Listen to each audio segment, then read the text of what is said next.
Hello, everyone, and welcome to another episode of the We're Going 5 podcast, powered by TSH Tennis. We are lucky we have an awesome guest with us here for today's interview. He is a college national champion. Indoors, of course, not outdoors, for clarity. He's faced off against Jarko Nieminen and Mario Ancic. Rumor has it he took Paradorn Srichaphan to 3 sets, and he took down Ben Becker in the Republic of Congo. He's also beaten the world number 1 in doubles, Rajeev Ram. He's a renowned surf bot with a lot of pop in his volleys.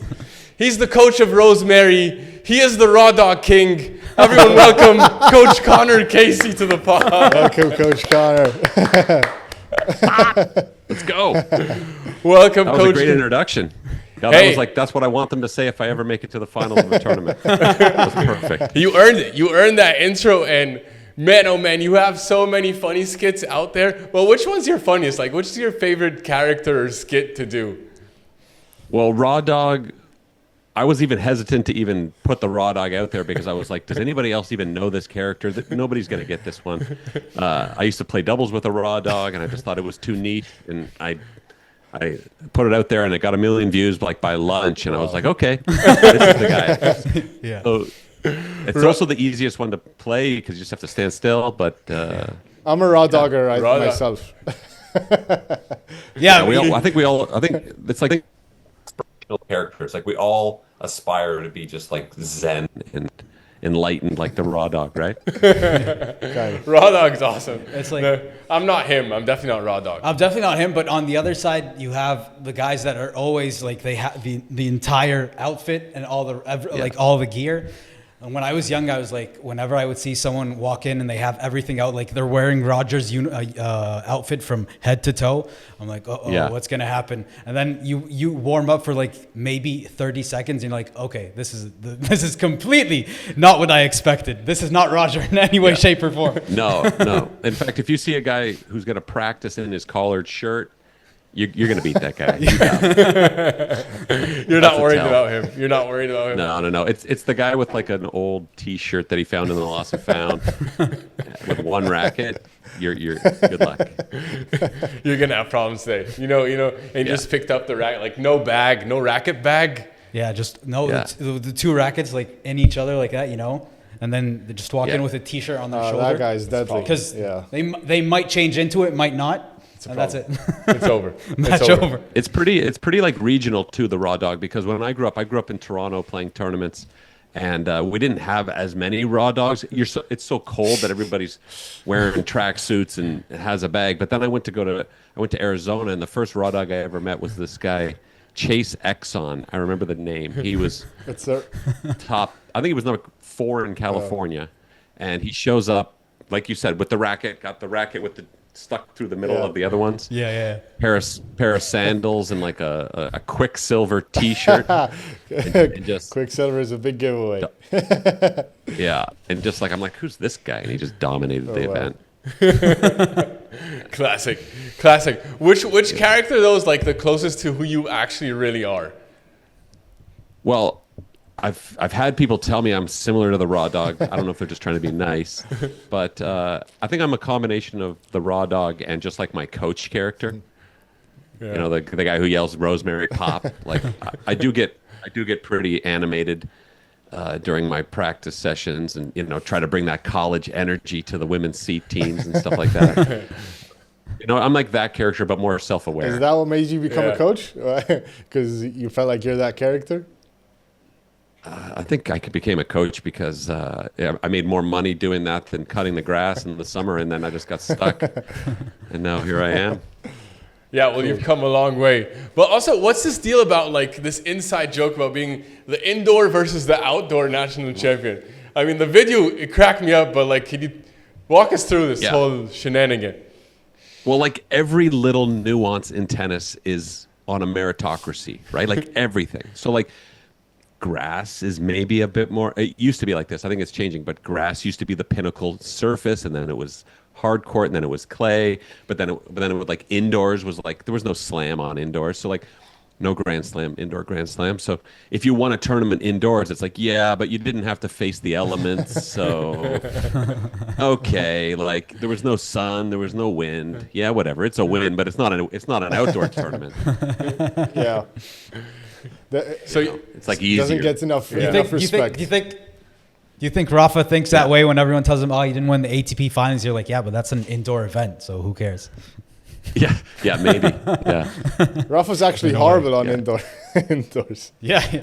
And Alcaraz struggles too. He won his first one this year, so I guess it's not their thing. It's not their thing, the indoor at all. Yeah. They like different conditions. Well, that was always the thing too. Like Canadians, we grow up indoors. So like I equate Canadian tennis players to domesticated cats. It's like you're growing up inside. You know, we don't have claws. You put us out on the dirt in Spain, and it's like we're gonna get eaten alive, right? So I think maybe the same is true. The Spaniards go into the house and they don't know how to behave. Yeah. There might be some so true. truth That's there. probably so true. But and how did this whole like how all these skits start, Conor? Like when you decide to put these out there. Yeah, so it kind of started in a weird way because it was November 2023. Full disclosure, I was a part-time tennis coach, very part-time, like 10 hours a week. Before that, I was a full-time coach, but I was juggling 10 hours of lessons with being a television writer and doing that in Toronto and in LA. And then I moved to Kingston, Ontario, outside of the city. And the first thing that happened when I got to this small town was, so in this small town, there's 2 tennis clubs. They hired me at the indoor club, and when they hired me, they let the guy who was running the place go, and that guy runs the indoor club, and he decides, okay, well, they let me go to hire you. You can't work here. So I didn't. Wow. I didn't have a place to work in the winter. Yeah, this is classic like tennis territory battles and ego battles, and so I didn't have anywhere to work in the winter. So I'm like, okay, I'm going into the winter. What am I going to do? I'll merge my tennis and my content together and just start making videos. And, I guess there was a lot of cathartic release in that, a lot of truth, a lot of, frustrations that had built up over the years. Well, Conor, we're certainly glad that happened in a good way. Yeah, me too. No, it's the best thing that ever happened to me. So thank you to the gentleman who wouldn't let me work in your bubble. Appreciate it. I love it because also, tennis, I think Nick Kyrgios always talks about this, like tennis, it's so proper and they don't allow anything else to happen. Like this is how it's done. These are the rules. And even us, like in a way, for example, like in our podcast, we have an overreactions or not segment, which is like, we're just having fun, right? And people are like, why are you saying this? Don't say this about Alcaraz. Don't say this about Sinner. Like, the whole, like it's at the end of the day, it's a game. We should be having fun. You should be making fun of the raw dog guy. You should be making fun of a guy who's a journeyman who like all these different skits that you have.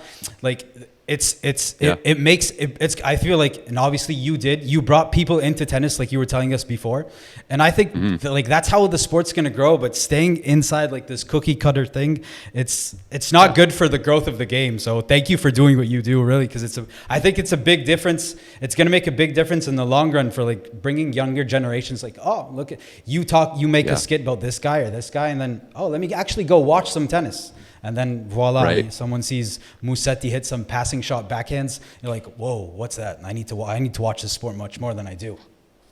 Yeah. Well, thank you. I appreciate that. I do totally agree with you that we've actually tightened our top button. Like you'd think that when you look back at the sport, you see just a bunch of white guys in all white clothing, and you think, oh, those guys were stuck up. I would argue that we've gotten a bit more prude, a bit more into our rules. Because, look, nowadays, if you say so I'll give you an example before I get into that. So I went to the Ohio State University. The Ohio State. You gotta say the. You have to. I usually just say Ohio, but I say the because people in the comments will get mad. So we are at war. Like the most violent rivalry I've ever encountered is the Ohio State and University of Michigan. Yeah.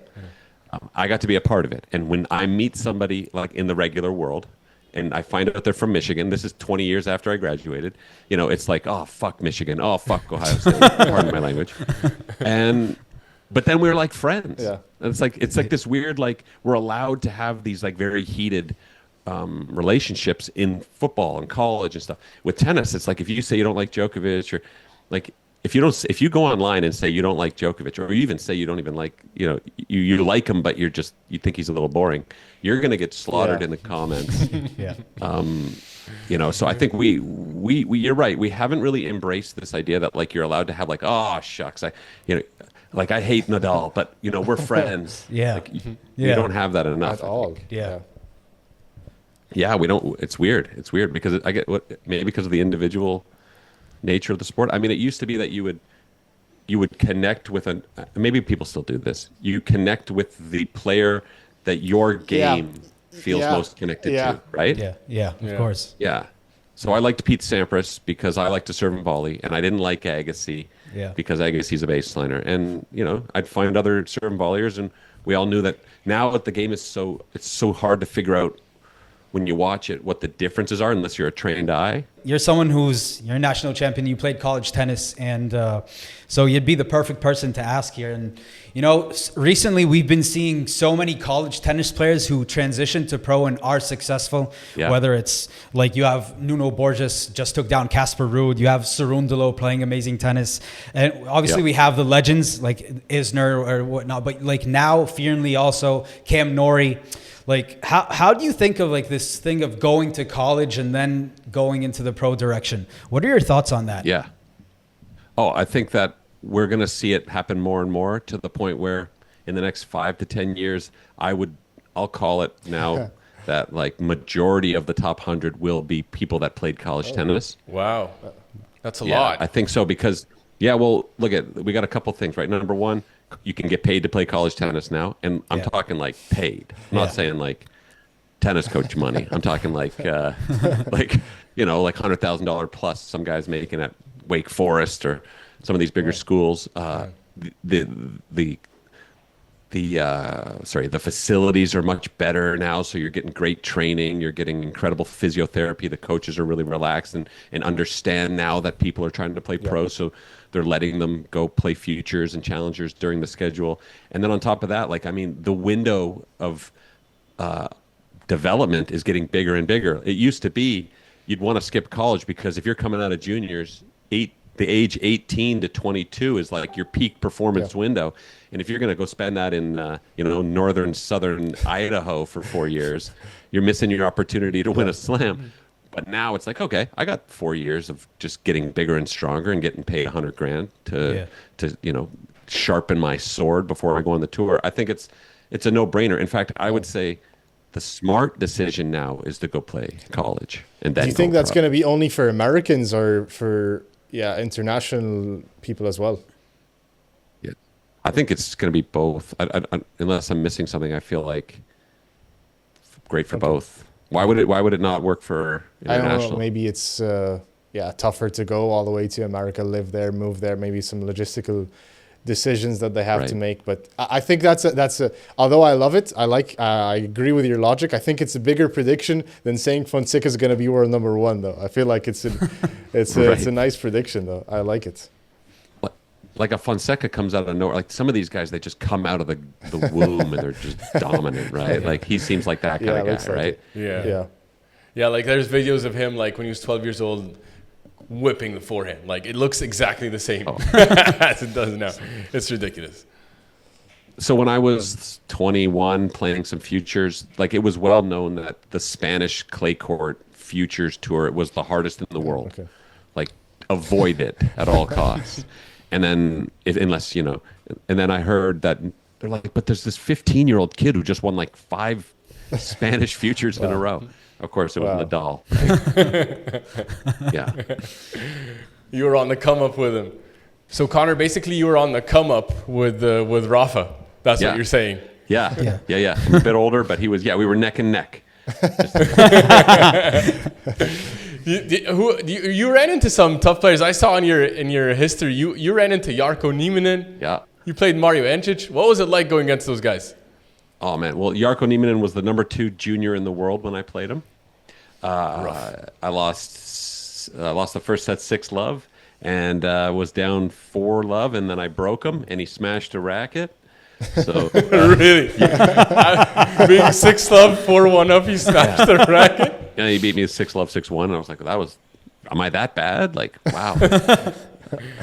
And I was good at the time too. I was like top 100 in the world juniors. So anyway, yeah. He's an underrated player though. Also, he's a sneaky good player.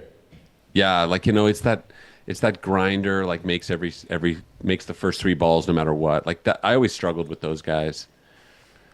Yeah. I like when players come out and take big swings and serve bots, and we're just both attacking the whole time. Like as soon as you turn it into like a on the mat battle, a cage battle, like we're just grinding. It's like, oh man, this is gonna be tough. Yeah. Well, this takes us into something that we'd really like to talk to, and maybe you can take us down to like a bit older generation. But who was your favorite tennis player? Growing up? Like growing up, and then after that, who do you like now? Yeah, I think it evolves. So, I mean, the very clear answer is I loved Pete Sampras. So, my first favorite player was my uncle Leif Shiras, who was number 30 in the world. Oh, wow. Wow. Yeah, an American, number 32 in the world. Awesome. Grass court specialist, silky slice backhand. Wow. That's why I got into tennis. Then I loved a guy He didn't named... want to adopt you to like a Tony Nadal type of Rafa Nadal relationship. I wish. Go into that. Yeah, I should have got that. He was too busy partying. Then I like this guy Grant Connell, who's a Canadian number 1. He was number 1 in the world in doubles, a chip and charging lefty. And then I became a Sampras guy, and it was just like I just loved his surgical sort of precision, and I've always been a serve and volley fan. And then us serve and volleyers, we went from Sampras to Federer because we liked the serve and volley because of the beauty. Once the serve and volley got kind of disposed of, it was like, okay, what's the next best thing? Roger Federer. Yeah. Okay, Conor, let's pick up where we left off. Okay. So Pistol Pete, then Roger. Yeah. Then after Roger, who was next? Musetti, probably. Oh. Yes. Nice. Like Yusuf Yes. right now. Yusuf likes I love Musetti. it. I reached the conclusion maybe 2 weeks ago. Like he's officially my favorite player. Yeah. Like, I mean, he's got the best looking game. He's just suave. Like, he's got it. I liked Feliciano Lopez before we get back to Musetti. So I clearly like these like studs. I don't know what that says about me. But Musetti's the guy right now. He's awesome. Yeah. Hard to disagree with that. But you felt like you played similar game? Yeah, sure. Like a 720 version of his 4K tennis. You have a one-hander? Are you a one-hander also, Yeah, Conor? I got a one-handed backhand for sure. Okay. Yeah. Okay, that also explains it. That explains it. Yeah, we gotta stand by our like allegiance to the one-handed backhand a little bit. I like of course. some two-handed backhands look nice, but I like the one. Okay. And what for you was the best tennis rivalry? Like Agassi Sampras was my favorite because number one, I was growing up in Canada, so it's the American. I am a dual citizen, so I had that they're my countrymen, so to speak. It was the most obvious, polarized rivalry. Mm-hmm. So I liked that one the best. Such contrasting styles between them. I got into the sport because of the art of the serve and volleyer. Like that's what drew me into the sport. I'm still here, but like what got me into it was that surgical, like all on the offense tennis. Watching Federer and Nadal, I can't say that was my favorite, just because it was like watching your hero get killed. You always just knew that Nadal was just going to outgrind them, and it was just like a surprise when Federer pulled one out. Oh, yeah. Especially on clay. Like on clay, it was rough. Oh yeah, it was rough city. And like maybe one of the best moments of all time was, if you were a Federer fan, was when Federer beat Nadal. Like I don't know if Nadal was injured, but when Federer beat Nadal in the finals of the French, was it the semis or was it the finals? He never beat him in He couldn't take him down, I think. In the French Open, he never got to take him down. Yeah. You're right. He's actually 0-6, yeah. But he won the French, just Nadal lost to somebody else, right? Yeah, Soderling. Robin Soderling. Close enough. Yeah. Close enough. Yeah, that was a part that was a happy moment for us Federer fans. Yeah. But Conor, why do you think like the serve and volley, like why is it a lost art form now? Because we had Maxime Cressy, I don't know if you know. Oh yeah. But he was serving volleying, and I don't know where he is now, but like he was causing problems whenever he would play against anyone. So why aren't there more of him out there?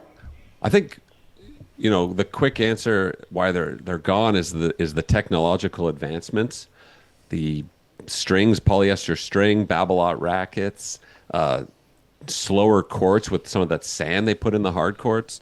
Wimbledon slowed their grass, so there's been a very there's been a push to get rid of serve tennis, right, and extend the rallies. And when you try to extend the rallies, you by mistake perhaps killed the serve and volleyer. Like, I don't know if their intention was to get rid of that play, but like there was this. I remember like in the late 90s, there was like, all the non-tennis fans would say, I don't like watching tennis. It's just serve and volley, and to me, that's what I loved. So it was like this. It was like this. There was like this strategy to lure non-tennis fans into the sport that ended up killing what I would call the most beautiful way that the game was played. Yeah. And it's interesting. It's unique. I was thinking about this before I came on. It's unique that you look back at a sport at a specific era and you go, that was sort of the most beautiful or a beautiful way that the sport was played, and it's been lost. Yeah. I can't think of another sport that has done that, where you look back and you go, like hockey was so much more beautiful back then. Maybe hockey was to the Canadians. I don't know. Yeah. I wish we could say the same about hockey. I'm not that much of a hockey expert, so I won't be able to differentiate between these things. But yeah, I do agree with you. I think for me, maybe when I was growing up, I didn't love too much serve and volley. But then now, if it's in the other extreme of just hardcore baseline, that's something I hate now. That's too much. It's boring. Like, with all due respect to somebody like Rublev, like Rublev's game gets boring to me at some point. Well, we've another variant. Like, talking about Max Cressy and on the idea of boredom. Like a couple years ago, Sasha Zverev's brother, what's his name, Misha Zverev. Yeah. He serve involved, like he played. So Misha Zverev versus Andy Murray at the Australian Open.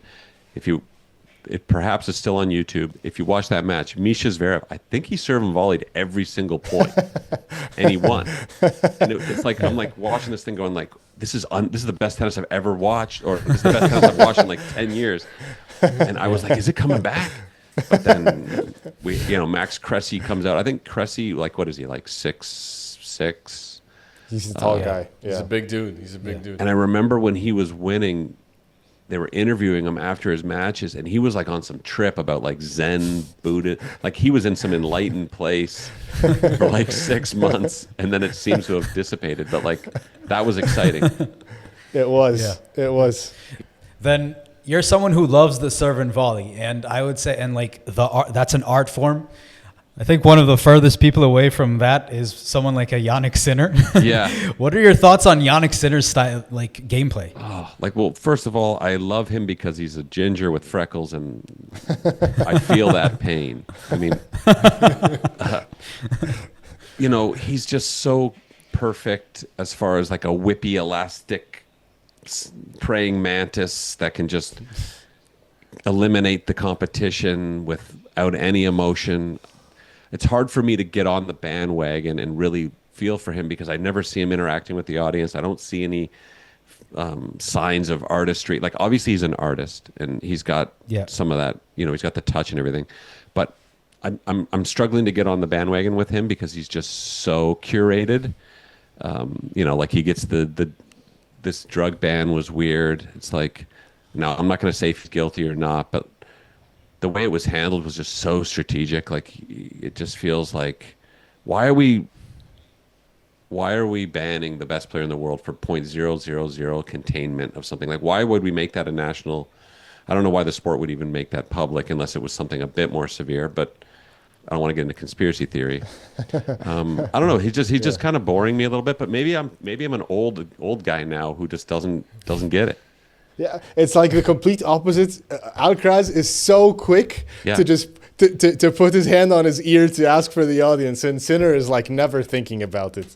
But like Alcaraz, once he finishes a winner, he's like that right away. Well, it was like Alcaraz came out a little bit before Sinner, right? And it was like, oh my God, this guy's going to take over the sport with that drop shot. Those drop shots are insane. Like, you know, it's like me explaining to my wife who never played tennis before. I'm like, you don't realize how hard those drop shots are to hit.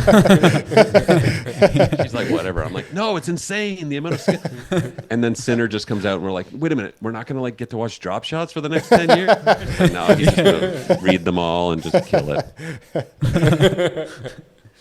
But he did add the drop shot to his game. Like by the end of last year, Sinner added that to his game. So I guess he's building all the pieces. He's adding them all together, like to build that puzzle.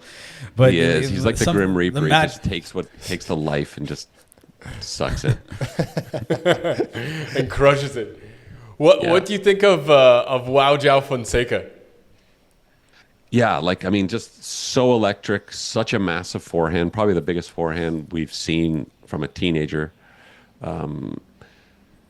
You know, great. I'd love to see more of him. I haven't seen enough of him to really like, you know, be on the bandwagon. Like it's a little inaccessible. I think tennis being a global sport, sometimes if somebody isn't really fluent in your culture or your language, sometimes it takes a little bit longer to access them from a personal place. But I'm very excited about him.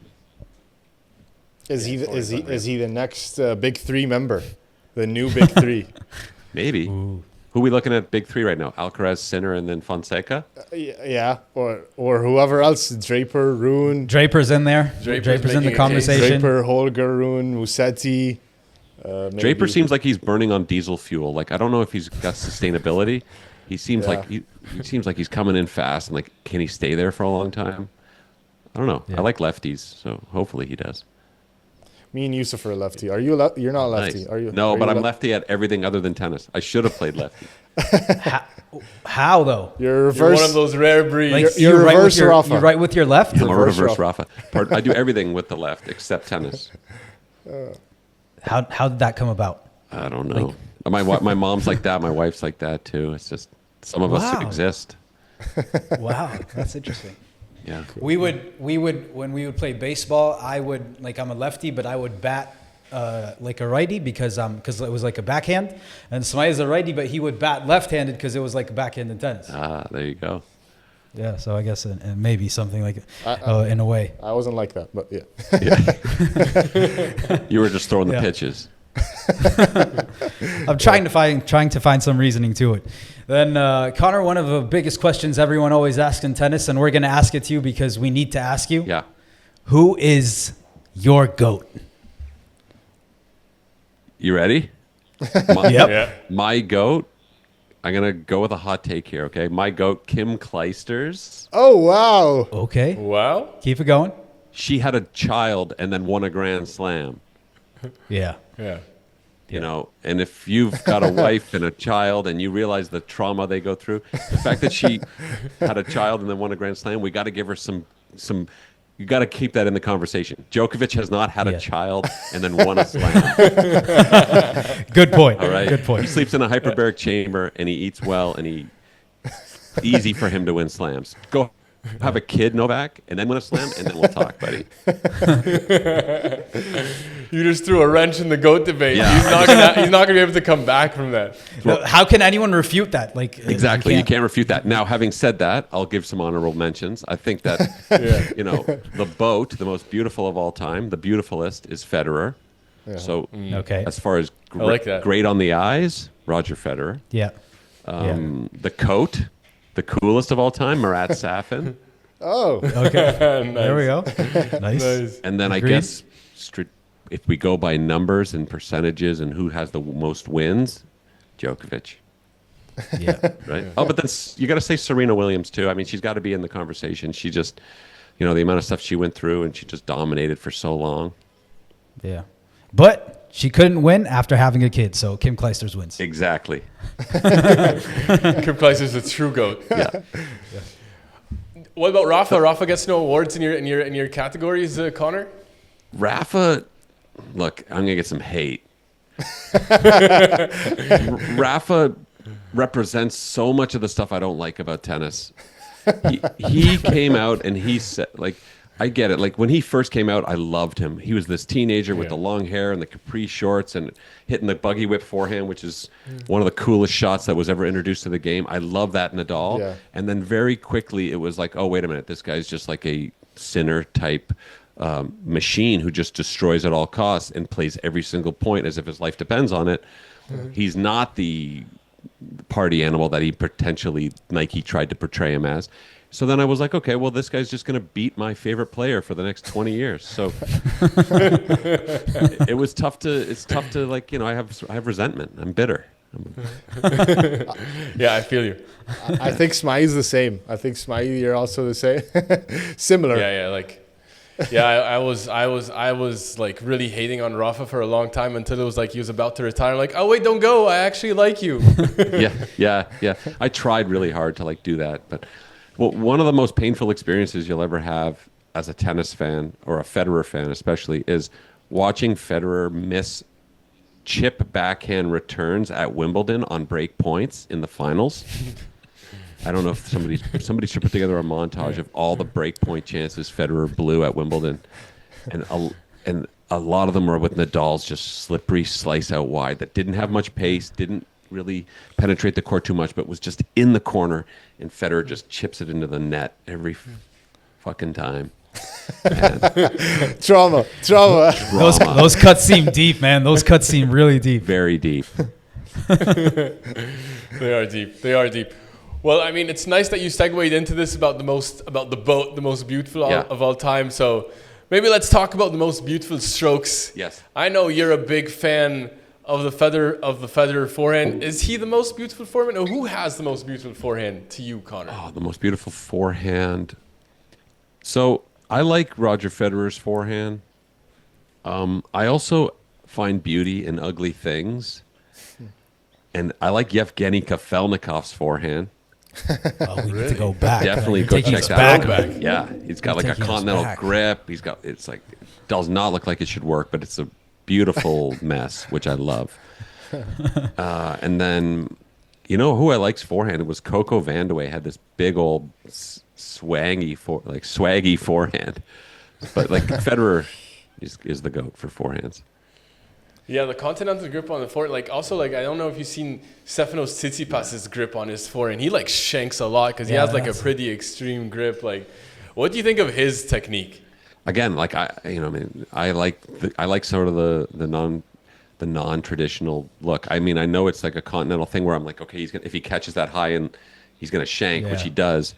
But I do like the aesthetic of it, just because it's I'm looking for things that are different. Yeah.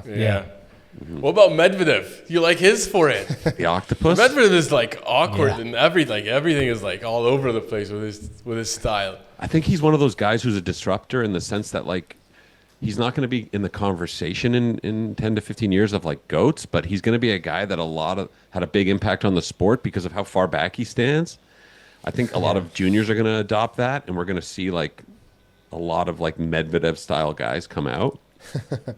But as far as like beauty, no, he's playing ugly. It's fun to watch sometimes. I like his serve. Yeah. Serve's amazing. Who has the most beautiful forehand right now? Oh, I mean, Musetti. Like who? I mean, Musetti. Who am I? Name some people. I have to disagree with you about Musetti though. But let me name some. There's Sinner. There's Alcaraz. There's Draper has a pretty nice forehand. Holger Rune maybe. Yeah.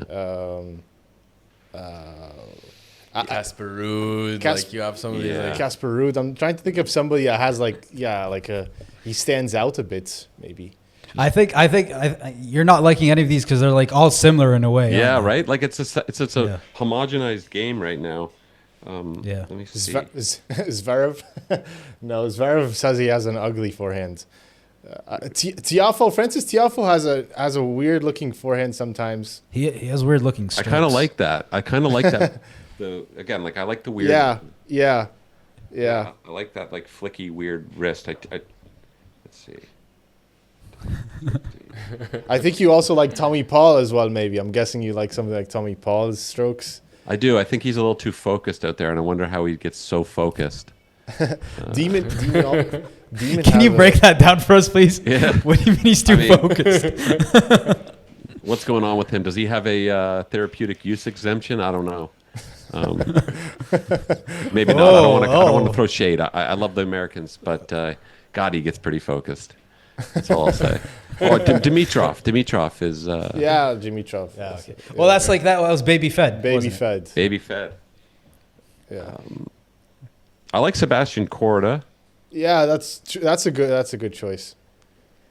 Yeah, it's kind of effortless, his strokes. Yeah, so Stanislas Wawrinka, if you're still counting him in, he has also pretty decent looking strokes. Yeah, Wawrinka's beautiful. His backhand's the most beautiful backhand of all time.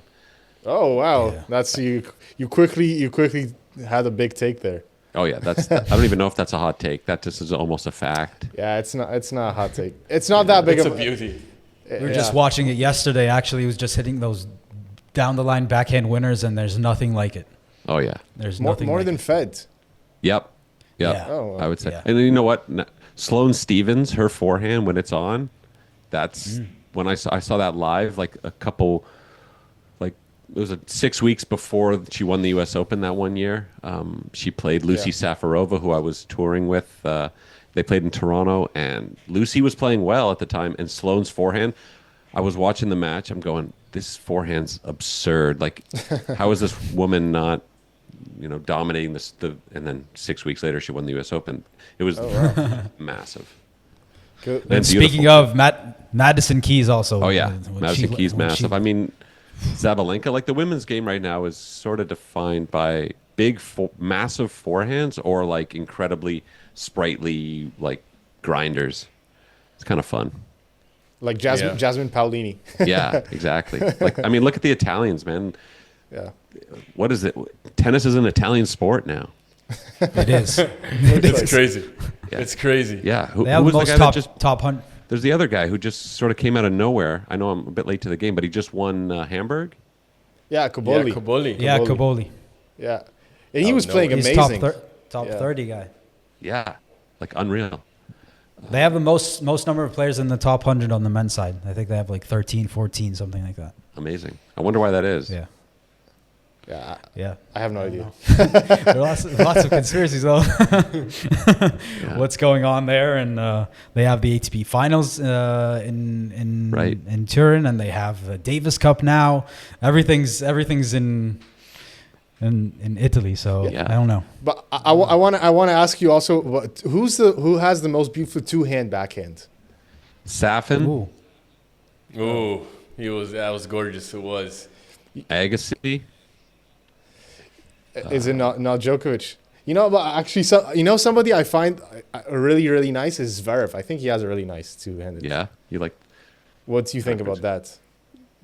Zverev is. No? It bugs me when I see a guy over 6'6" standing 9 feet behind the baseline grinding. I can imagine. I don't like it. It feels like cheating.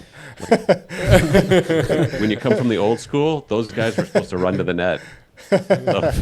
Go. You need to go. You know what makes no sense to me? Guys that are like 6'8", 6'7", and how in the world do they hit a serve in the net? Like, Right. come on. Like that should be like it's a smash. You should be dunking it. Yeah. That's No, you're well- right. And I actually watched him because I think he might have gotten over it. He had a serve yip, right, where he would double fault all the time.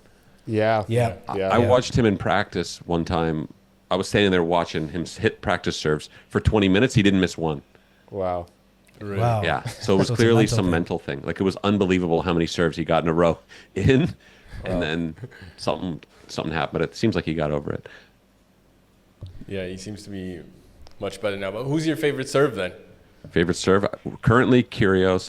I love what he's doing with the serve. Too good. Sampras, I love that Sampras serve with the lifting the toe and like the statuesque thing. That was beautiful. Yeah. No one serves like that anymore. No one. Yeah. Like, What iconic else? service Who motion. else? That's another great. I mean, What makes a great server, Connor? variety. Touch on that in your videos. Yeah, like, Yeah. variety definitely. I think a second serve, like being able to jack aces on your second serve when pressure's on, was something that Pete Sampras did, and I think that's something that the great guys do. Like Kyrgios does that, where let's say he's down 40 love in the count, or sorry, he's up 40 love and he misses a first, he'll go for another first serve, which is, I think, is something we're going to see a lot of in the game moving forward, is players sort of weighing the odds and going, okay, I'm up 40 love, let's just jack another first rather than like throw in a second and waste more energy. I think it's a strategy that's underused. So, being able to have that, but it takes some bravado and it takes some risk taking. So I think being a risk taker, understanding how to read the count is a big thing with serving. So, you've served out wide a couple, your opponent is going to start to read that, and then you got to throw one down the tee to keep them honest. And there's sort of an art form to keeping your opponent honest. In using the jam serve, as soon as they start to get used to it, you throw in a jam serve into their body, and now they're like completely discombobulated, right? So, I think variety. Yeah. The variety, it seems lost in a way, because I think we were watching like Alcaraz, and then he's going with the second serve out wide on the ad court. Yeah. Like everyone, exactly what he's going to do. No one's trying to take in here, which is the fact that you said going for the second serve, it's similar to, in football recently, it's going for the fourth down. Yeah. So that's changing. So I guess but this is something we've been talking about recently, and I would like to get your thoughts on it. I feel like now unforced errors are not like that important anymore. Like you go for it. Like when you look at the plus minus of the winners to unforced errors, everyone's in the negative. Yeah. But like even the winners, it's negative. But how has that changed? Do you think that like the idea of going for winners and unforced errors, that's where the game has shifted to completely? Going for winners rather than just like trying to outgrind and force the unforced. Yeah. You just go for it. And like at the end of the match, if we have like 25 unforced errors, who cares? Right. Yeah, I think that's an interesting stat. I wasn't even fully aware of that, but in thinking about it, I mean, there's definitely more of a power baseline thing happening right now. When watching college tennis, so I was just at the college tennis finals, and a lot of the guys are using the Babolat rackets with a control string, which says to me, power tennis, try to finish the point in the first 3 or 4 shots, even if you're maybe making more unforced errors, at least you're maintaining that energy. You're keeping your gas tank somewhat full. Not full, but you're not. Anytime you're engaging in these long rallies with the hope of forcing an unforced error, you are depleting your gas tank. And if you're a big guy and you can create a lot of power, you don't want to do that especially over a 3 out of 5 set match, right? Yeah. It's a tough one. Yeah, it's tough to know what's going on with the future of the sport. Who knows where it's going? Yeah. Well, maybe let's touch also on this point we touched on earlier about, Sinner and this whole doping fiasco. I mean, what were your thoughts about that, Conor, like just in general? I think we are a little, we're a little bit in the dark as an audience as to what is banned, why it's banned, how the drug testing goes. Like, maybe they should televise these drug tests. Maybe we should be able to stream Jannik Sinner gets drug tested again. I mean, I'd watch that. I want to see the massage he got too. But I think there needs to be like an education platform on what's banned, why it's banned, not just like posting stuff online. You have to create like an emotional connection to that stuff. But on top of that, it's weird because sports is all about enhancing your performance, and we draw these lines about performance enhancement. Like, okay, you've gone too far. You've smoked weed before your match. You can't do that. But is it a performance enhancer? For some, yes. For me, definitely it was in college. But some things are like kind of debatable, and I think Adderall's the big one right now, where people are getting therapeutic use exemptions, a TUE, if you have diagnosed ADHD, which I have tons of sympathy for. Like, I have, most of my friends have it. Everyone tells me I have it, but the doctors won't give me a TUE. But like, I get it. It's a serious ailment. But when they get prescribed Adderall, and the Adderall, and that's legal. It's legal to use to play with with that prescription. Then it's legal, and it's literally a performance enhancer. It helps people with ADHD enhance their performance in life. So that's great. but then when it comes to sports, like, okay, if you don't have ADHD and you take Adderall, does that enhance your performance even more? I mean, it is a drug that really helps your focus. Like, I've taken it, and I've taken Ritalin, and these drugs, they make you feel pretty damn good at times, right? Like, I'm not taking it regularly. I hear if you take it regularly, like, it's like you take it every day, that it becomes a bit of a prison at times for some people, and they don't like it. But if you're somebody who just takes it every now and then, it's got a different effect. So I don't know, like, it's definitely a conversation to be had, and it definitely feels like some of the pros are on it. Okay. You know, Have you ever taken it before, like a tennis match or? I've taken Adderall. I've taken Concerta, which is like Adderall, before practice, and I got dialed in, and I was sweating through shirts and feeling good. But You're locked in. yeah, I was on a bunch of other stuff too, so can't really identify the Concerta. Yeah, I wanted to ask you, how much of the tour do you think is on Adderall? Yeah. Oh, man. I don't know. Do some people play like they're on Adderall? Yeah. Okay. Like, look at. I'm not. Are we gonna do this? Yeah. Like, okay. So if you see a pro who's like really got the eyes focused, like, nothing seems to be phasing them. If they're on the sideline going like this,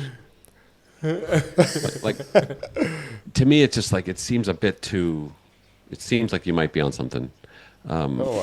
Yeah, like I know that like there's people out there. I don't have any idea of who's on it and who's not. I have my suspicions, but that's just more for fun. I don't want to like drag them under the car right now. But yeah, I mean, I think if I had, let's put it this way, if I had to go out there on the court and I knew some 6'6" basher with focus issues decided last week that his doctor prescribed him Adderall, I'd be a little bit more concerned that this guy's gonna not lose his focus. Okay. But do you This think guy's about to rip some forehands. Yeah. But do you think a lot of players are on it though? Like, you think many? Like, you think it's common, more common than we think? I wouldn't be surprised if it was more common than we think. Okay. And I would like to know what is going on with therapeutic use exemptions and how hard is it to get one. And Yeah. I heard that Verdasco had and I'll say this because it was documented. Verdasco had a therapeutic TUE for Adderall, and then he forgot to renew it 1 year, and then he got in trouble. I think he might have got suspended for a little while. So, Okay. yeah. That's Yusuf's former favorite player. Yeah, he was my favorite player. So Oh yeah. good to know. Yeah. Then I wanted to ask something because when I was young, and I'd be I was watching Rafa and Roger and Novak in their peak, and then you'd see these crazy 5-set battles that they would have together. Yeah. And I was practicing and I'm doing fitness and I'm running, and then I would get tired in matches, and like after a 3-set match, like I'm spent. Yeah. And I wasn't like so young. I was like 16 or something, and like they're not that far. Like it's not like in 5 years time I'm going to be able to go for 5 hours the way they go for it.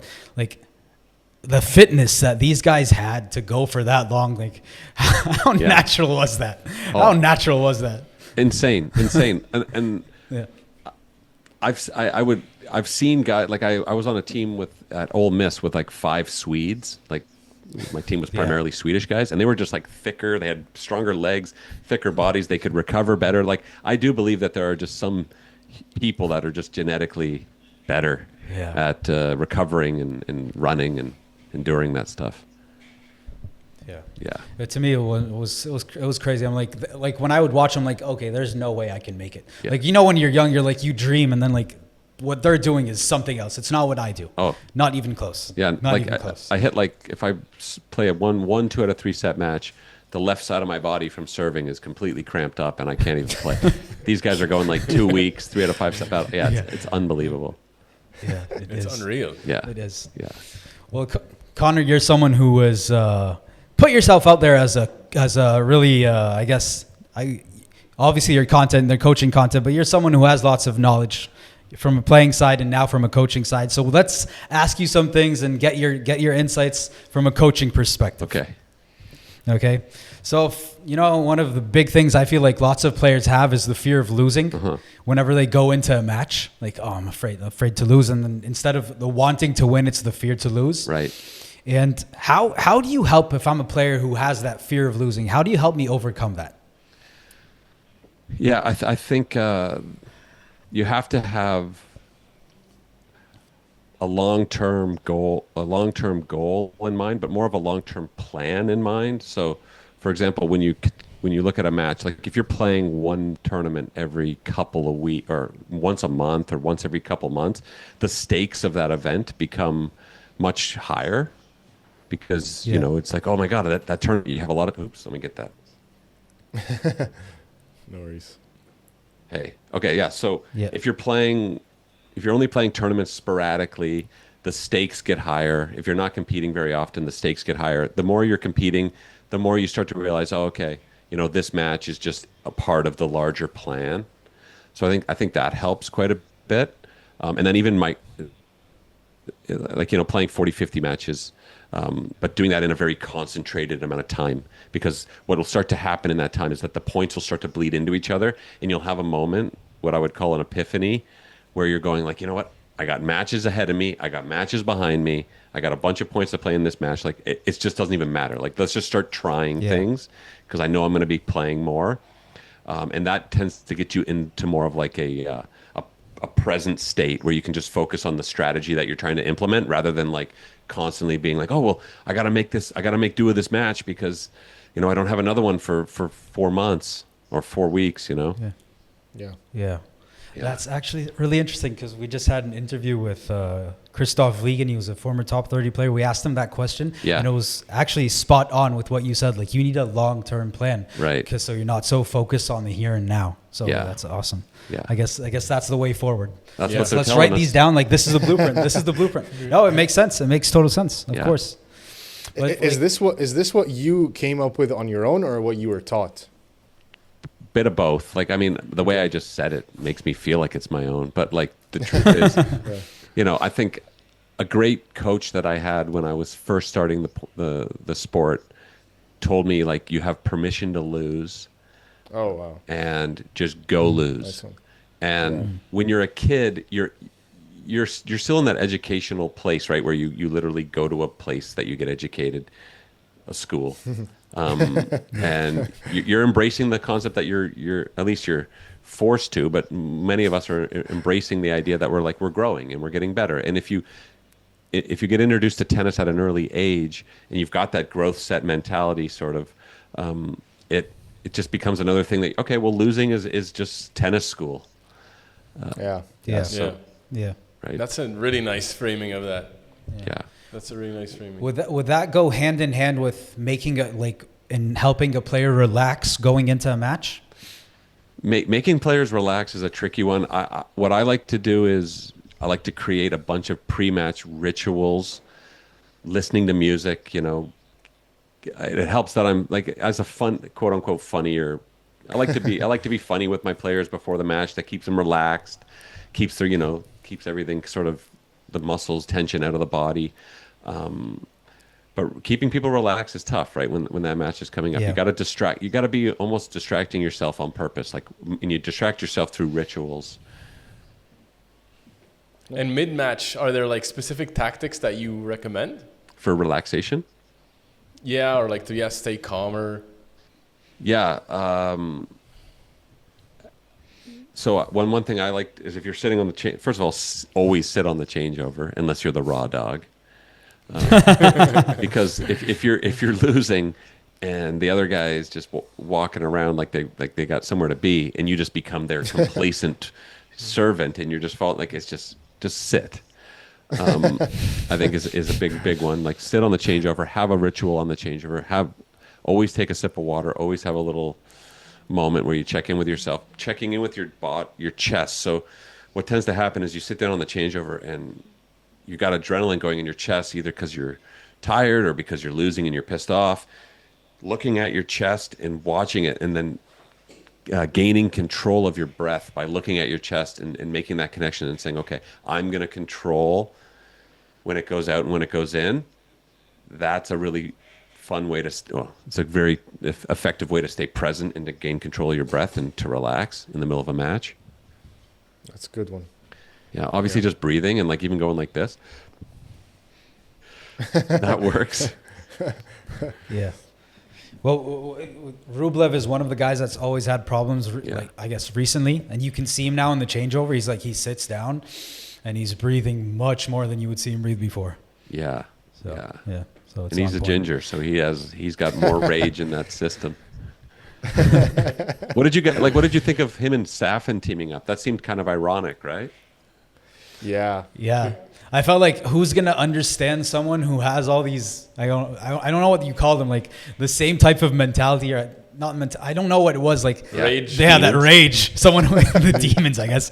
Like he has demons, and like who can teach him to dance with those demons better than someone like Safin, who's probably had the same exact thing.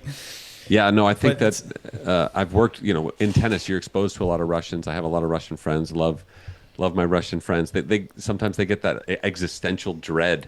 It's one of their blessings and curses, why they have such good literature out of Russia. And maybe Marat is a deeper, more complex guy than we know. Yeah, it looks like it. I mean, Rublev talked about how he helped him work through some of his depression and how he was taking antidepressants, and he left them, and he was feeling better after he talked with Marat Safin, and he was mentoring him from a young age. So it seemed that they have some kind of bond that could get him through all these demons. That we're talking about.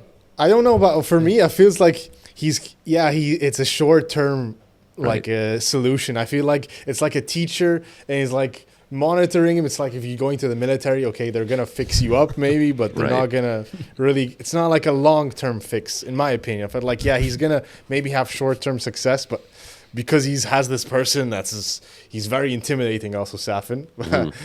And Rublev I feel like he gets more afraid. I don't know. That's how I looked at it. It's such a weird phenomenon, the ex-player teaming up with the current player. Like Murray, he managed to do the impossible and get Djokovic to lose. So, but it's like, what is going on here? Like, so ultimately, but then it's also like, it's pretty funny because, if an ex-athlete starts coaching a basketball team, you then see them on the bench, and they're yelling and they're involved and they're grabbing guys and telling them to sit. But you got Murray, who, I'm a big fan of Andy Murray, especially his dry sense of humor. But really, he just sits there in the box, and it's like you're not even really allowed to interact with your players. So, you become like a token. It's like almost you become like a totem for the player. It's like, what are you doing for them? It's interesting. Yeah, I had the point about this. I actually feel like Novak and Andy splitting up is actually a good thing for Novak. Yeah, in a way. I feel like Novak couldn't be himself because this was a guy who was on the other side of the net for 20 years of your life, and all of a sudden you're looking like you want to curse to your box, and then he's right there and you're like, oh, need to hold back. So in a way, I'm not being myself completely because I need to respect this guy. Yeah. And maybe this isn't the best way for us to for our relationship to evolve. I don't think you should be my coach. Right. I felt it that way. I felt like having him in the coach's box. It's like when you try dating your best friend, you're like, let's just try this dating thing, and then it doesn't work. Yeah. It was cool though that they tried. It was fun. It was cool. I never thought that Andy Murray could bring much to Djokovic's game, seeing as they were too close. It's like he beat him all the time, and now we're supposed to watch him guide him. It just didn't. I don't know. Didn't feel right. I think it's funny because you're saying you're dating your best friend. It's like everybody around you wants it to happen except you, maybe. Sorry, but you guys would be so great together. No. Exactly. The chemistry's not there. Yeah, it clearly wasn't there. But about this point, what do you think about this phenomenon of sports psychologists? Them being part of teams now. What do you think of this? Everything in tennis now, we're at the pinnacle, the apex of what you would call professional tennis or capital-driven tennis. Everything is about that percentage, getting the extra inch, so that you can win more and make more money, right? So everything seems like a play to make more money. If you look at the roots of tennis was an amateur sport. That's how it started, right? So it was originally a sport that was about the flair and the entertainment, and the professionals did it while they had their other job. Yeah. I was reading this book recently. It's called like Wings on My Tennis Shoes by this woman, Pauline Betts, who was like a Wimbledon champion. She made the finals, or she won Wimbledon, and then like had to take a boat back to America fast to like get her waitress shift in California, like the Roxy Diner, right? Like, if you look at the way it's evolved, crazy. And then like not even 100 years later, it's now you've got these teams with like a sports psychologist, a nutritionist, a guru. Everything is about your curated image. You're literally a stock. So I think it's probably needed because it's a lot of stress for these players, and if you can afford it, take it on. But at the same time, it's like, okay, like everything is about just that extra percentage. Like, get that little gear. Like, to me, it's taking away a little bit of the character. I like them just like no coach, just go out there. Yeah. Well, then that brings us to our next question. What do you think of this? They now allowing coaching during matches. Thoughts on that? I don't mind any sort of stir up at the moment. They're kind of making things interesting. Like I'm with it. Like a little bit of deconstruction here and there. I like it.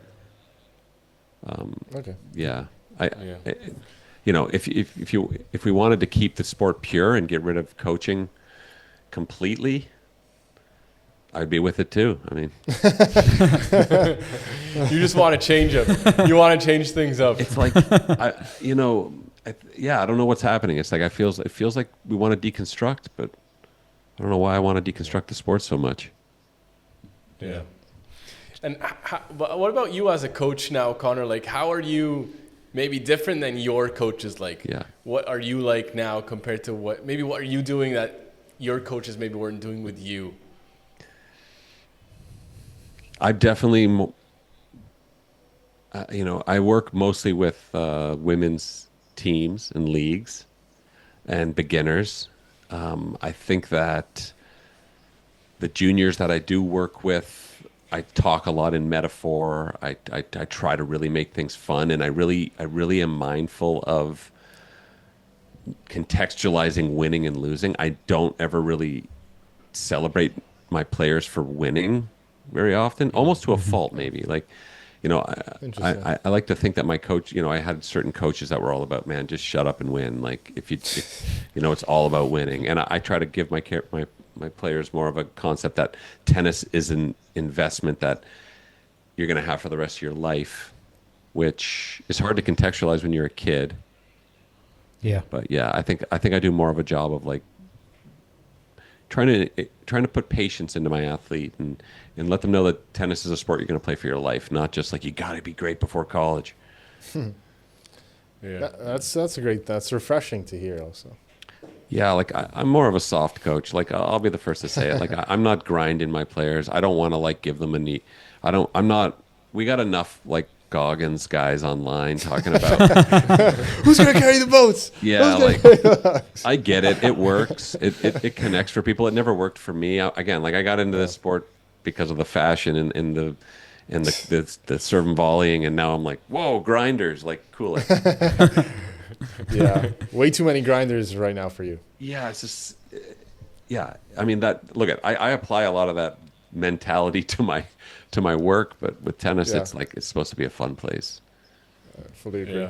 Fully agree. But it's a good point because if I look back when I was young, like winning matches, I was like 12, 13, 14 years old, and when I would lose a match, I'm like, okay, actually maybe this week until my next tournament, the coach isn't going to focus with me as much as he should because I lost and someone else on the team won. So they're going to get more of the focus. Right.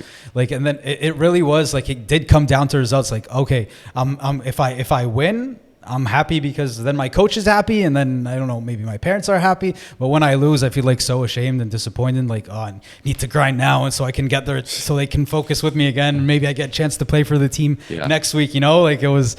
Why should I be thinking of that at such a young age? I don't think that's right. Yeah, like I played for, like I said, the Ohio State University, notoriously the biggest tennis death camp you could imagine, and by that I mean it's just like a militant boss in this coach Ty Tucker running a boot camp tennis program of just grind. And the theory was just, and this is like blue collar tennis.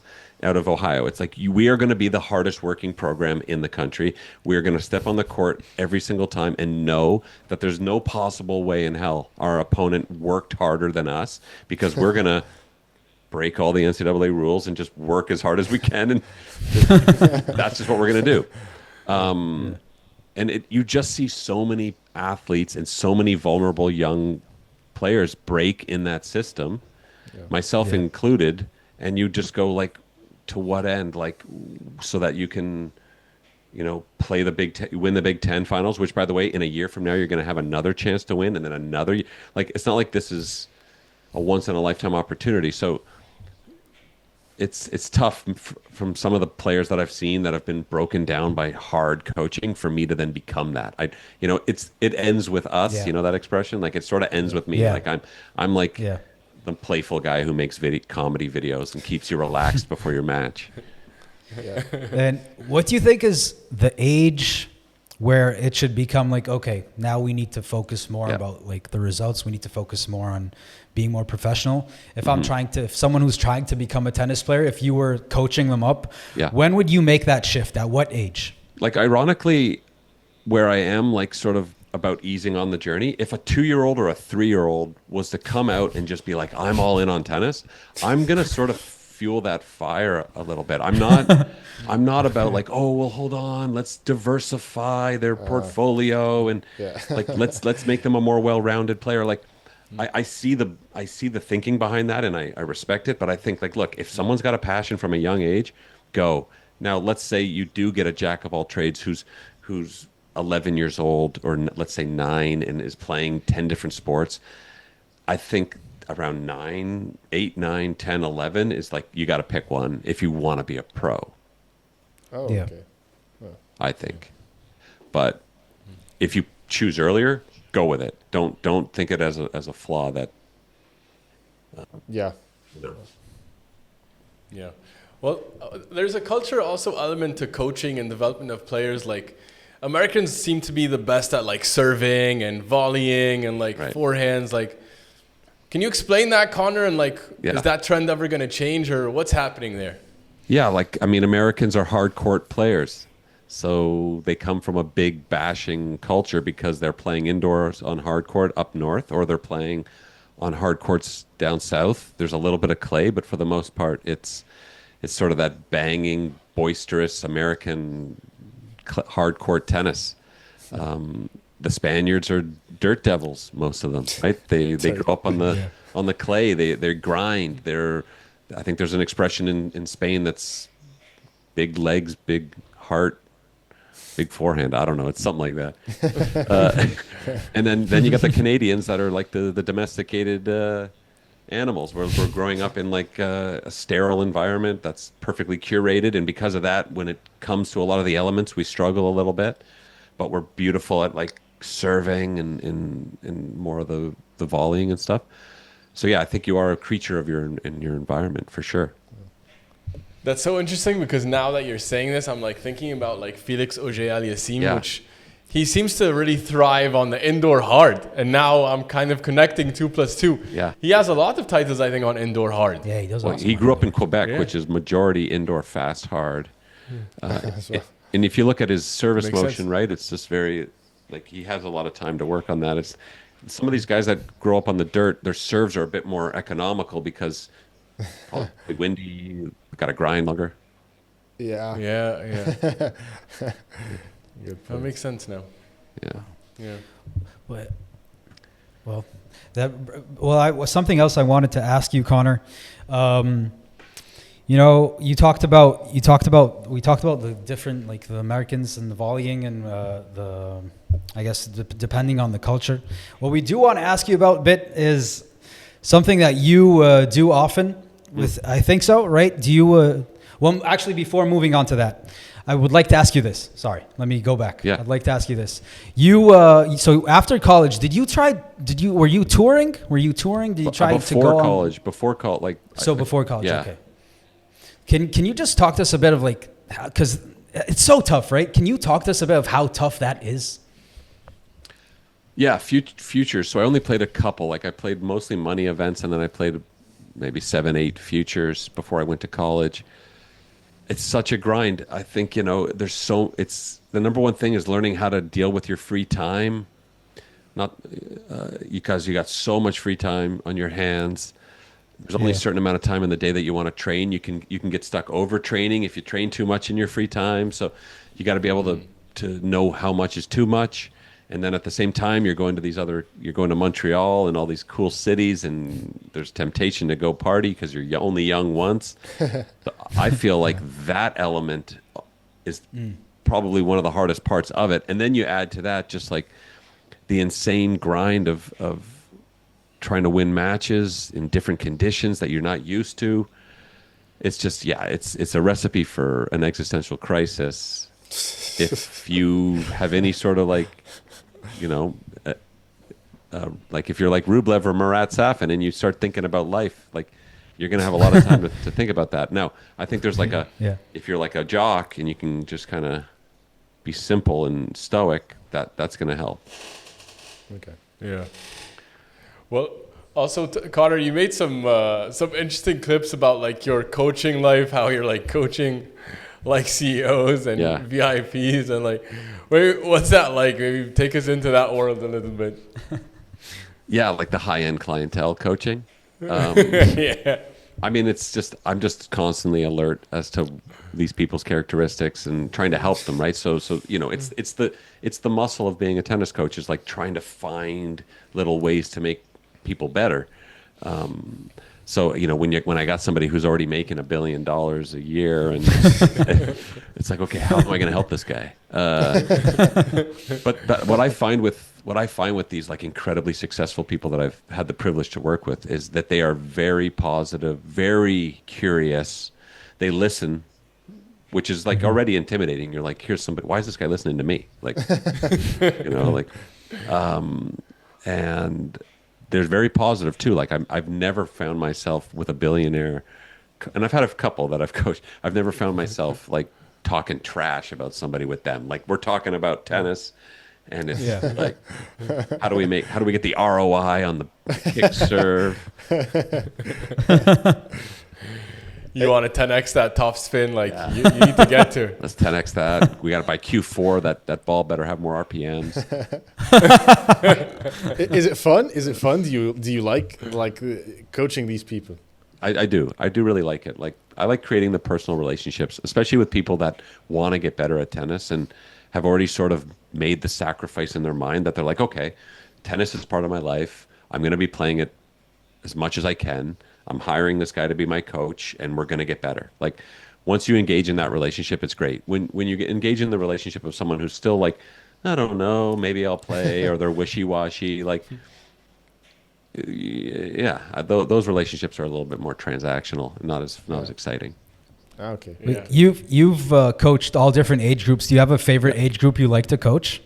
Yeah, I mean, look, I like the women's teams, like just coming out of their early to mid 30s. They've maybe just had kids or they're like successful, and now they're like looking to like add a whole new dimension to their life, and they've chosen tennis. Like to me, they're just exciting to work with because they're fun to be around. They're smart.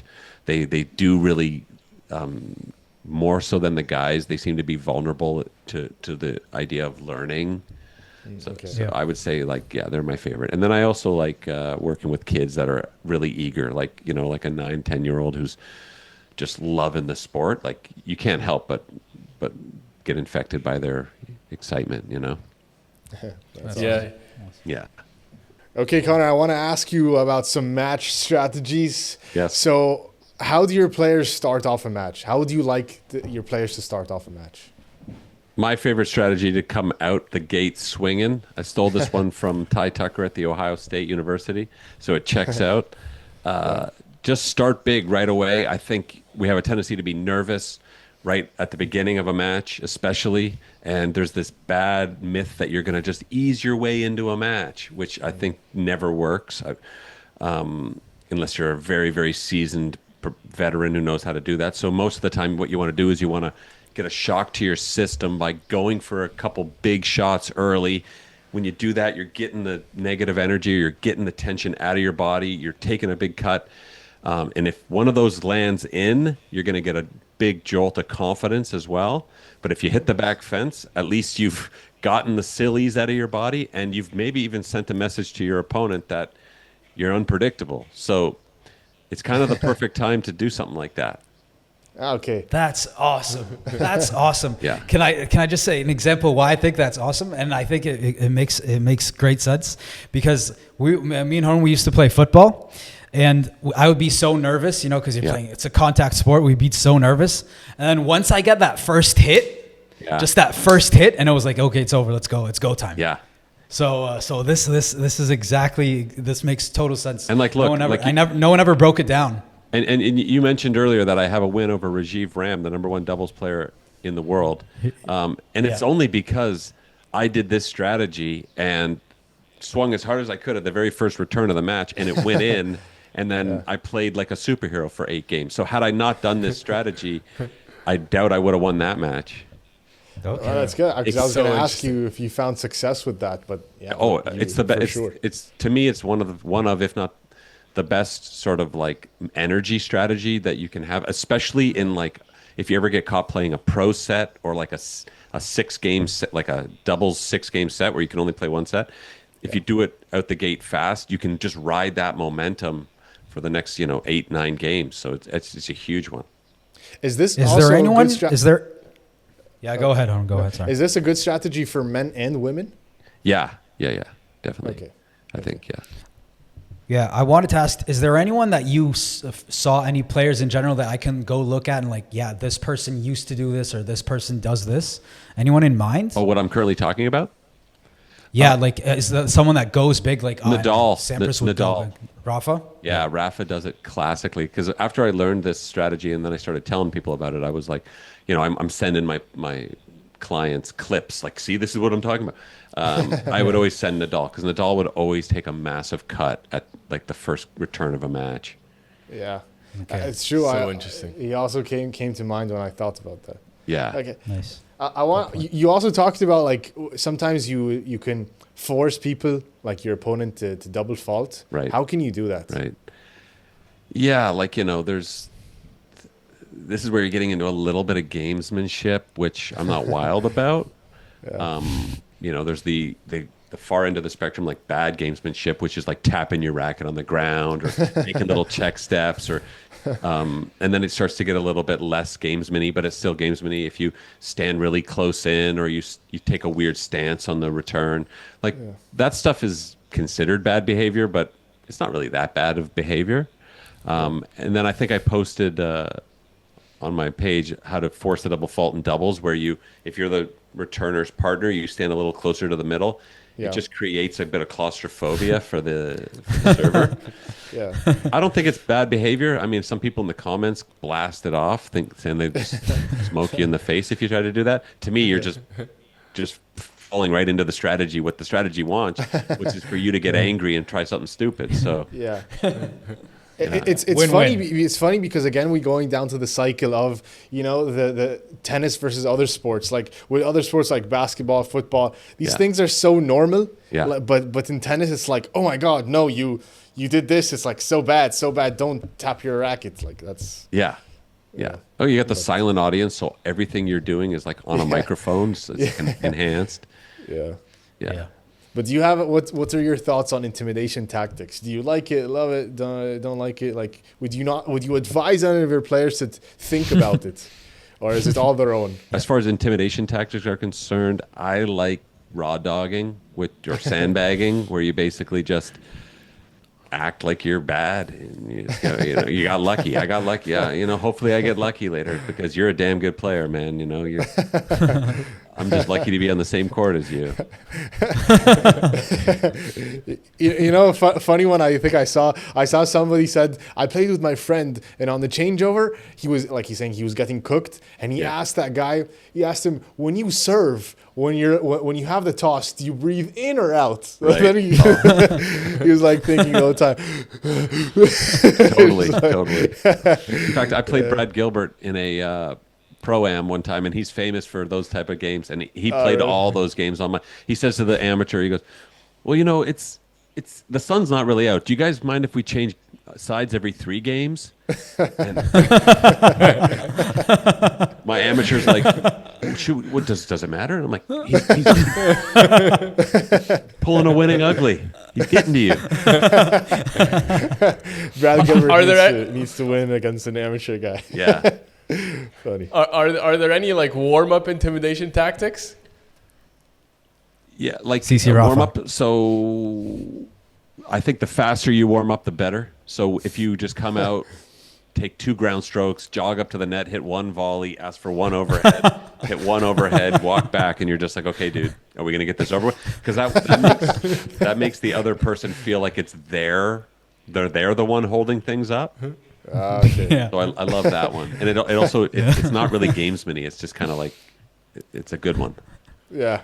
It's like, you need the warm up. I'm ready to go. Exactly. You need to.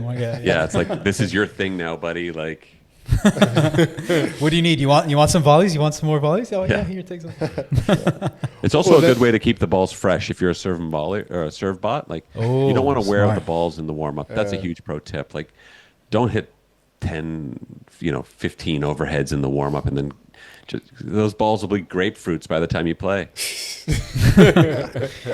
Great point. That's a good one. I'll remember that one next time. Yeah. Would you rather, when you're playing a match, would you rather win the set 6-love or 6-1? Fritz talked about it's sometimes horrible, the worst thing in the world to win a set 6-love, because then the guy's like playing super free the next set. Do you rather give him that game, or what do you like? What? Yeah, I hear that. I think like 6-2, 6-2 is like the best feeling, because you're just like, like that guy was good because he got 4 games off me, but like 2-2'd him. So like I just routined his ass. Like a 6-love is like, okay, well that was like not even worth my time, because like it was just too easy. 1-1 is sort of the same. I agree that like winning a 6-love set, you're like, okay, like if this guy turns it on, that'll be awkward. If I would win a set 6-love, and now I'm like, yeah. So yeah. That's So like that's the thing. Going into the second set, like, do you want that 1 or love? Yeah, going into the second set, man, I'll take the 1. And I don't get off on a 0-0 win. Like a win's a win. I'll take the 6. I'll take the 6-1. You don't feel any pressure after the 1 or the love? I might feel a little pressure. Like that's why I think 6-2 is like the perfect one. It's like, okay, that was a nice routine set. Like that was a beating.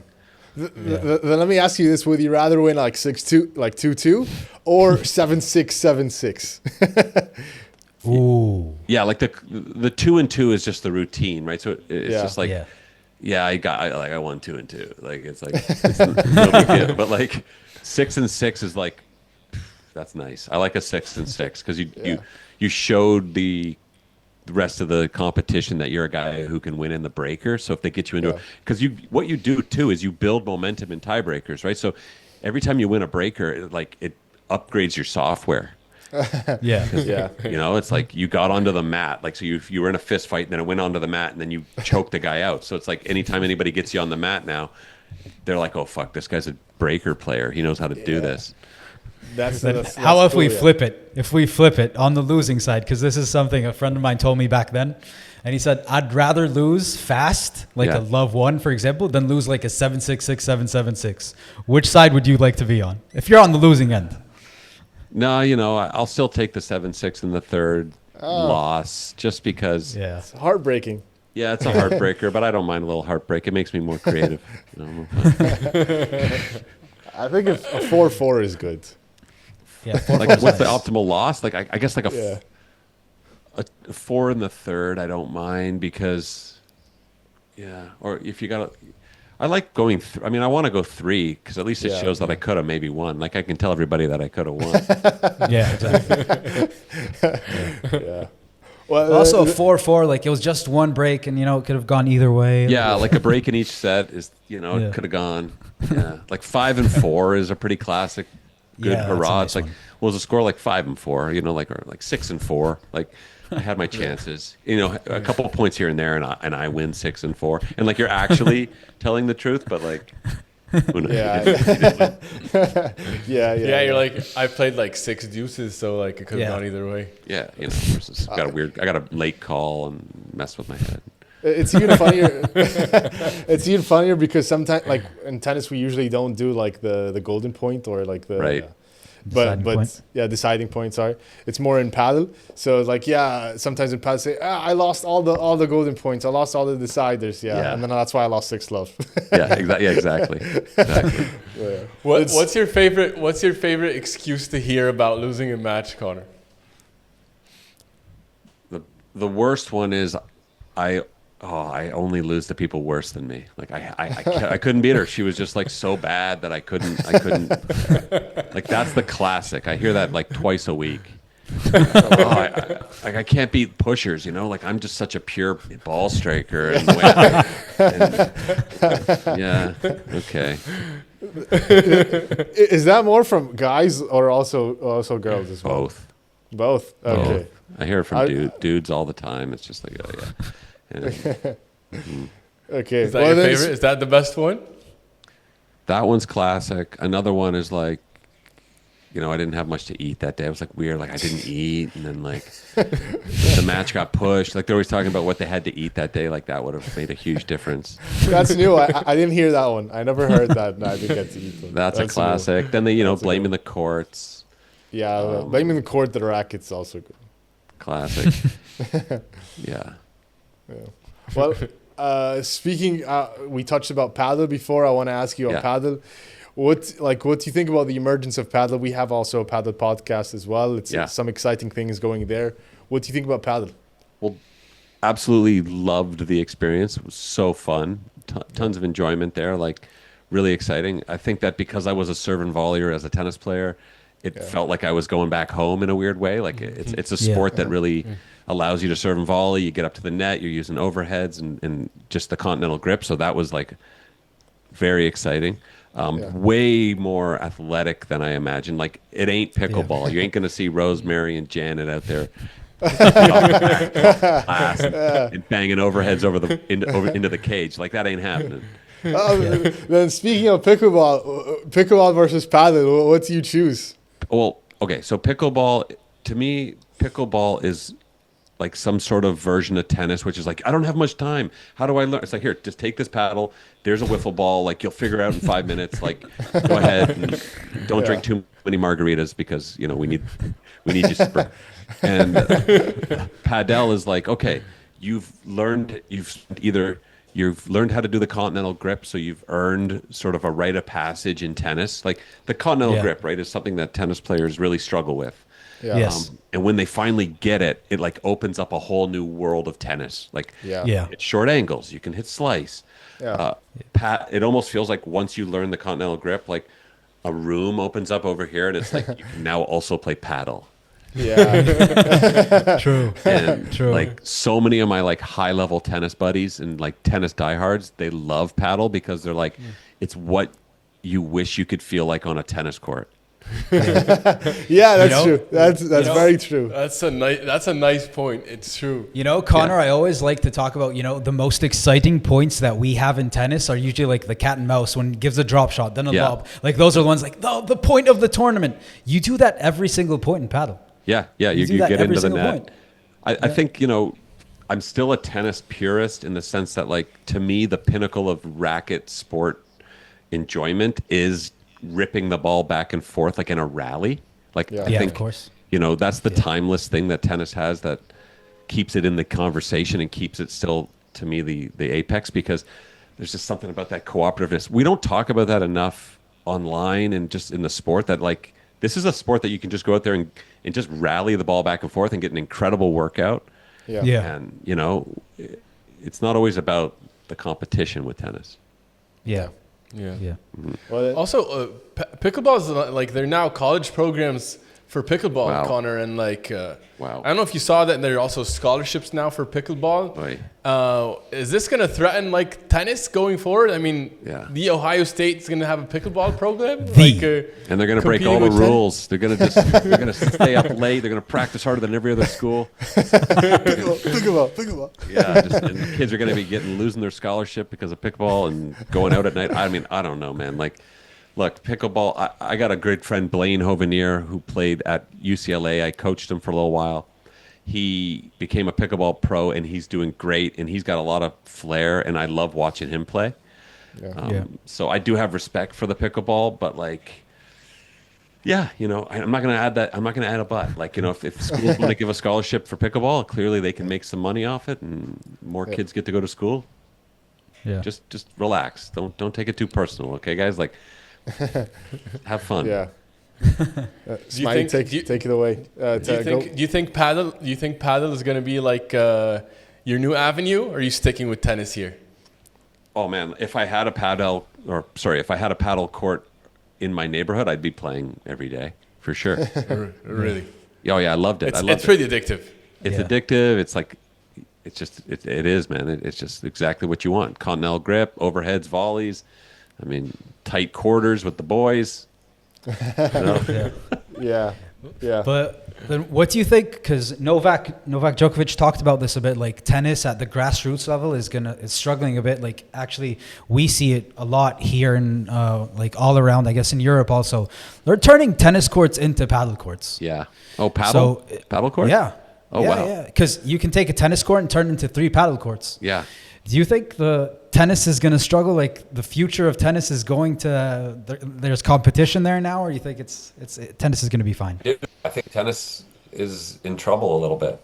That's why I think. Can you guys hear me? Yeah. Yeah, I think tennis is in trouble. That's why I think in one hand I'm open to the deconstruction of our sport a little bit, because you see so much excitement with pickleball, and then now you're seeing excitement with paddle, and then with tennis I'm just seeing people pissed off that there's a ball rolling onto their court, and watching the pros who are, I got so much respect for the pros. I don't ever want to bash them. They're just playing a sport that they love, right? But when we watch it, it's maybe not as engaging at times, and we're just trying to figure out how do we get some of that energy that some of these other sports have. I don't know. I mean, and then on the other hand, it's the real estate battle, right? Tennis courts cost more to make, and so that stuff's unfortunate. Yeah. All right. Well, Conor, it's time for us to do a rapid fire and help you or hear you build your ideal player. Okay. So let's get into it. Yeah. And you can answer each of these questions with any player, past or present or whatever, as you wish. Okay. All right. So let's go through it. Best serve. Pete Sampras. Easy. Easy for you. Best forehand. Roger Federer. Oh. Best backhand. Stan Wawrinka. Perfect. Best slice backhand. Ooh. Conchita Martinez. Wow. Okay. Best volleys. Patrick Rafter. Yes. Nice. Love it. Best drop shot. Carlos Alcaraz. Has to be. Okay.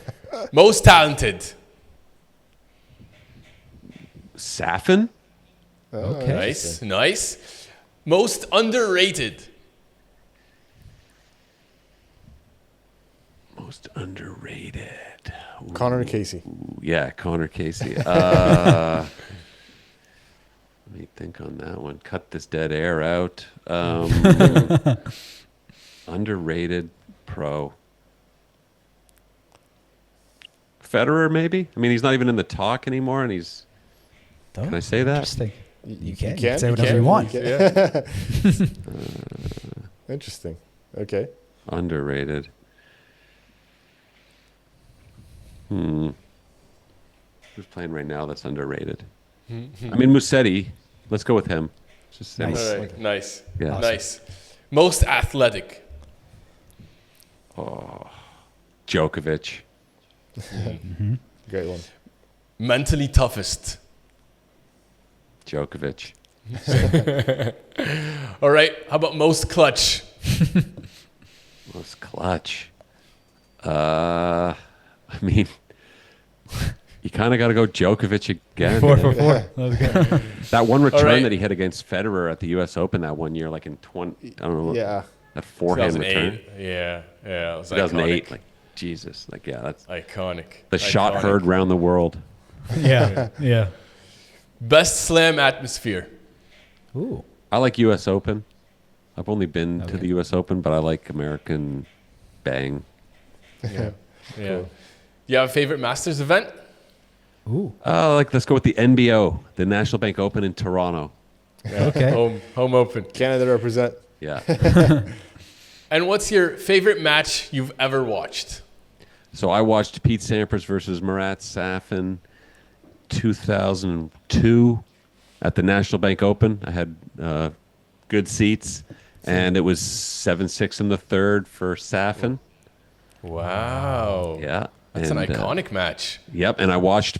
I was a hitting partner at the tournament, so I could go into the back stages. Oh, wow, cool. Safin won 7-6 in the third, shook Pete Sampras' hand, walked right off the court into the VIP room, sat down at Cruising USA, and started playing the game.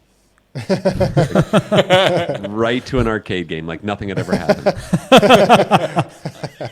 That's awesome. That's iconic. I can't imagine how many stories of Marat Safin there are out there like that. Like, they're probably He's probably just endless. on a different plane of consciousness.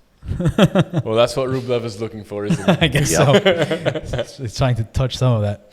Well, to wrap up, Conor, this was an amazing conversation. But you're someone who's played, you're someone who's coached, who's coaching still. And if you can just give us one piece of advice for aspiring players listening to you now. Just focus on what you're doing well. Understand that just focus on what you're doing well. Examine the things that you're doing well and try to understand why they're working and just keep doing those things. Okay. Then how about one piece of advice you would give aspiring coaches? Stay on Rosemary's good side. Awesome. Thanks so much, Conor. This was an amazing conversation. We had so much fun. Yes, sir. I think everyone listening is really going to enjoy this. And thanks, Conor. We hope you might come on again soon. And please keep those videos coming. Yes, please. Will do, gentlemen. Thank you guys so much. That was a lot of fun. Thanks, Conor. For us too. Right. Appreciate your Conor. time. See ya. Until next time. Till Have a next good time. day. Hey guys, we just had an awesome interview with Conor. We've also had a really nice interview with Christoph Liegen, former coach of Tallinn Grieksbury. So funny. Check it out. Have a good night. Good night. Good night. Very good night.